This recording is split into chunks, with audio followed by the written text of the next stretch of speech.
एक बहू ने सबको बहुत ही अच्छा सबक सिखाया। अरे बहू, जल्दी से तैयार हो जा, आज तेरी मामी सास का फोन आया था, कह रही थी कि वंदना का रिजल्ट बहुत अच्छा आया है, तो इसी उपलक्ष्य में छोटा सा आयोजन किया है, घर घर के लोगों को ही बुलाया है, हम सबका खाना आज वहीं है। कह रही थी कि आप लोग जल्दी आ जाना और ललिता को जरूर से ले आना। मैं तैयार हो रही हूँ, तू भी जल्दी से तैयार हो जा, अभी थोड़ी देर में ही निकलते हैं। अभी ललिता घर में थकी हारी घुसी ही थी कि सास मालती जी ने उत्साहित होते हुए कहा। सुनकर ललिता का मूड ऑफ हो गया। कहा तो सोचा था कि घर जाकर थोड़ा आराम करूंगी, अब मम्मी जी के मायके जाना पड़ेगा। सब जानती थी कि वो मामी सास क्यों बुला रही हैं। एक पल के लिए उसके पैर वहीं जम गए। उसे वहां चुपचाप खड़ा देखकर मालती जी ने कहा, अरे बहू जल्दी कर, हमें जल्दी ही बुलाया है, जाकर थोड़ी बहुत उनकी मदद कर देंगे। तेरी मामी सास को तो घर का खाना ही पसंद है, इसीलिए कोई महाराज भी नहीं लगाती। हम तो घर के लोग हैं, जाकर सिर्फ खाते ही तो अच्छा नहीं लगता। उनकी बहू ने भी कहा कि ललिता भाभी को जरूर लेके आना, इसीलिए थोड़ी बहुत मदद करवा देंगे। मदद, ये शब्द हथौड़े की तरह ललिता के दिमाग पर लग रहे थे। मामी सास महाराज क्यों नहीं लगाती, ये वो अच्छे से जानती थी। और इस मदद शब्द से तो उन लोगों का दूर दूर तक कोई नाता नहीं था। मम्मी जी जाती हैं उन लोगों की मदद करने के लिए, पर वो लोग तो खुद ही सारा काम ललिता पर डालकर आराम फरमाने बैठ जाते हैं। भला कौन मदद करता है उसकी, सब तो बैठ जाते हैं पंचायती करने के लिए और बहू होने के नाते लगा देते हैं ललिता को काम पर। अब 25-25 लोगों का खाना बनाना कोई मामूली सी बात तो है नहीं, और ऐसा भी नहीं कि कुछ तैयारियां पहले से करके रख दी हो। तैयारी के नाम पर सिर्फ सामान मंगवा कर रख दिया जाता है और सब्जियां सुधार कर रख दी जाती हैं, वो भी सुधार के कहाँ रखी जाती हैं।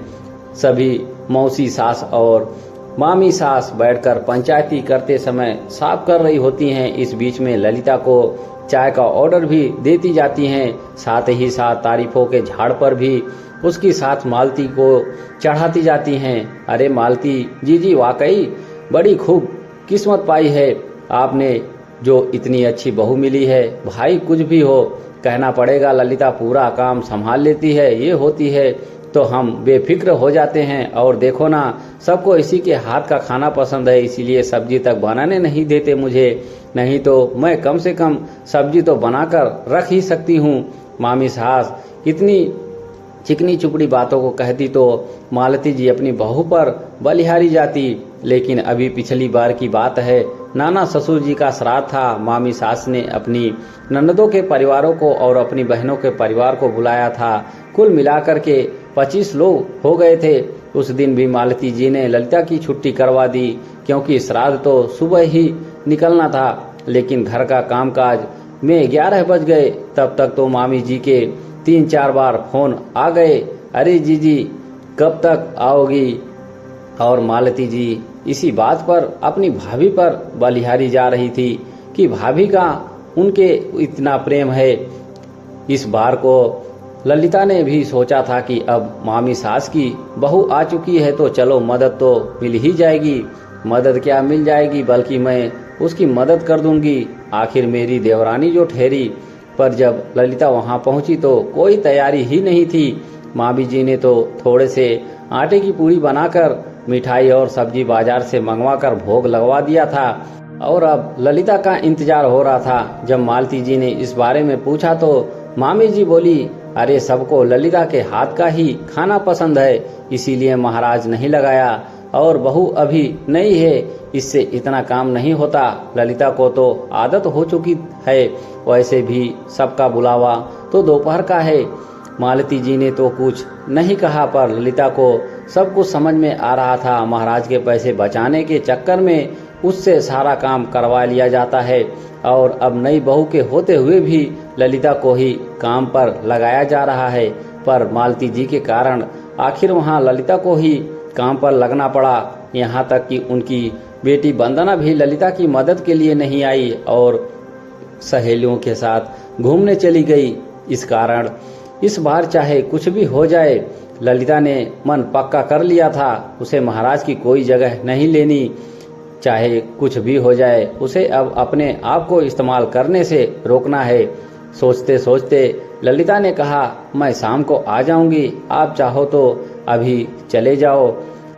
लेकिन मामी जी को तो तेरे हाथ का खाना पसंद है और उन्होंने खासकर कहा है ललिता को लेकर आना। मालती जी बोली, मम्मी जी वो सब तो ठीक है, पर मैं अभी अभी तो आई हूँ, थक चुकी हूँ, मैं शाम को ही आऊंगी।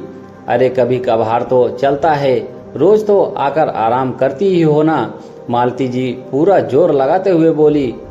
पर इस बार तो ललिता पूरी तरह से तैयार थी। नहीं मम्मी जी, आज वाकई मुझ में हिम्मत नहीं है, मैं शाम को ही आऊंगी।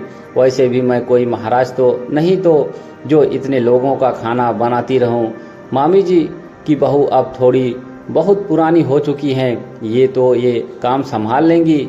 आप चले जाइए, आपका मायका आपको ही मुबारक, कहकर ललिता अंदर कमरे में चली गई।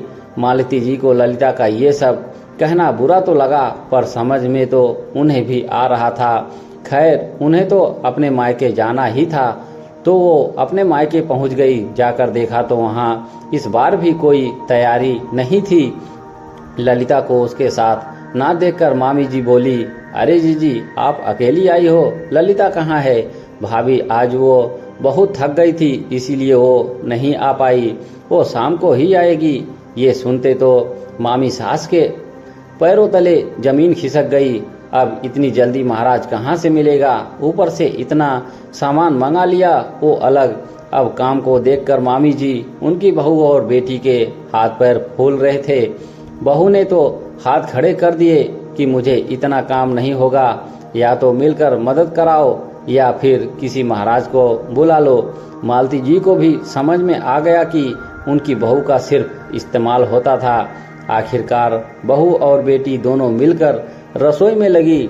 उधर मामी जी और मालती जी सब्जियां सुधारने लगी, लेकिन खाना बनने तक सबकी हालत पस्त हो चुकी थी। शाम को जब मेहमान आने लगे तब तो वो तैयार भी नहीं हुई थी। ललिता जब शाम को खाने के मौके पर पहुंची तो ना ही मामी जी और ना ही उनकी बहू और बेटी ने उससे ढंग से बात की, पर ललिता को फर्क नहीं पड़ा। उसने तो खाना खाया और वहां से रवाना हो गई। अब तो ललिता ने ऐसा ही हमेशा करने लगी तो मामी सास को भी समझ में आ गया कि अब ललिता बेवकूफ बनने वाली नहीं। अब धीरे धीरे मामी सास ने भी सिर्फ ननद नंदोई को बुलाना शुरू कर दिया। अब ना पूरे परिवार को बुलावा होता था और ना बुलावा हुआ भी तो महाराज काम करते थे। कहानी पसंद आई हो तो एक लाइक जरूर करें। धन्यवाद।